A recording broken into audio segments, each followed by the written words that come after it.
చెరువు విరబోతే వికారాబాద్ కరువులా ఉన్న పరిస్థితి. రేవంత్ రెడ్డి గారికి ఎవరు ఏ ప్రతిపక్షం నుంచి విమర్శించినా దానికి రిప్లై కరెక్ట్గా ఇస్తున్నాడు.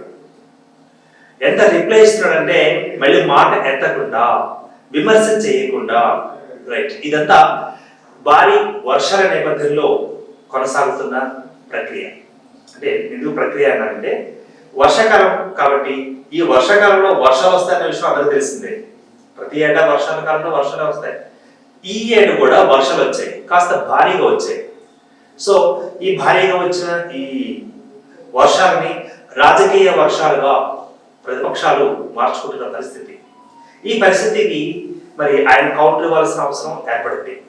ఇక చెప్పొచ్చేది ఏంటంటే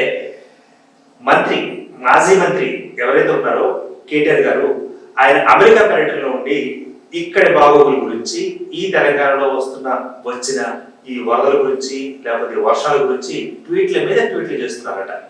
సో ఆ ట్వీట్లకి ఈయన స్పందించడం జరిగింది మన ముఖ్యమంత్రి గారు.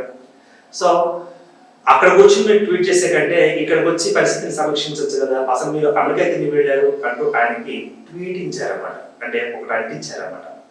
ఇక మాజీ మంత్రి హరీష్ రావు గారు పువ్వాడ అజయ్ అక్రమాలకు పాల్పడుతున్నారు, పువ్వాడ అజయ్ అక్రమ ఆస్తులు కలిగి ఉన్నాడు అంటూ ఆరోపణలు సంధించడం జరిగింది. దానికి రిప్లైగా రేవంత్ రెడ్డి గారు, చలో ఇద్దరు కలిసి వెళ్దాం పువ్వాడ అజయ్ దగ్గరికి వెళ్ళి అక్కడికే ఆయన తిరుగుతాం, ఆయన సంఘం తిరుగుతాం, గుడ్డు రట్టు చేద్దాం అంటూ కూడా ఆయన కౌంటర్ ఇవ్వడం జరిగింది. మరి హరీష్ రావు గారు ఎలా తీసుకున్నారో ఏమో కానీ ఇది విన్న ప్రజలు మాత్రం ముక్కును వేలేసుకుంటున్నారు. ముక్కుసుడితనమా, లేకపోతే ఒకవేళ ఇది ఎందుకని ఇలా ప్రవర్తిస్తున్నారు, ఎందుకని ఇలా సెటైర్లకు దిగడం జరిగింది రేవంత్ రెడ్డి గారు అంటూ.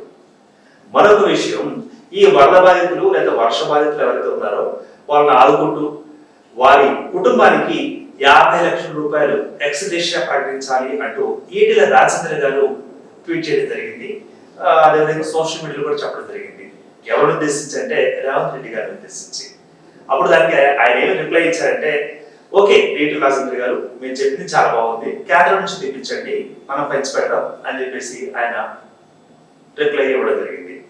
ఇక కేసీఆర్ గారు ఆయన కూడా వ్యాఖ్యలు చేశారు, ఈ వర్షాకాలంలో ఎలా ఉంది అలా ఉంది, ఇదే మా టైంలో మేము ఎలాగో చేసేవాడు అని చెప్పేసి. సో ఆయన ఇచ్చిన కౌంటర్ ఏంటంటే, గడిచిన మీ 10 ఏళ్ల కాలంలో మీరు 1,00,000 కోట్లు సంపాదించారు కదా కేసీఆర్ గారు, అందులో ఒక 2,000 కోట్లు ఇవ్వండి, నేను పంచి పెడతాను అంటూ ఆయన నొక్కించడం జరిగింది. మొత్తానికి అడిగిన వాళ్ళకి అడిగినంత, విమర్శించిన వాళ్ళకి విమర్శించినంత రిప్లై ఇచ్చేస్తున్నారు రేవంత్ రెడ్డి గారు. మరి రానున్న కాలంలో ఏ విధంగా రిప్లైలు ఇచ్చేస్తారో, ఎటువంటి రిప్లైలు వస్తాయో రేవంత్ రెడ్డి గారి నుంచి మనం వేచి చూద్దాం. Keep watching SNTV Telugu.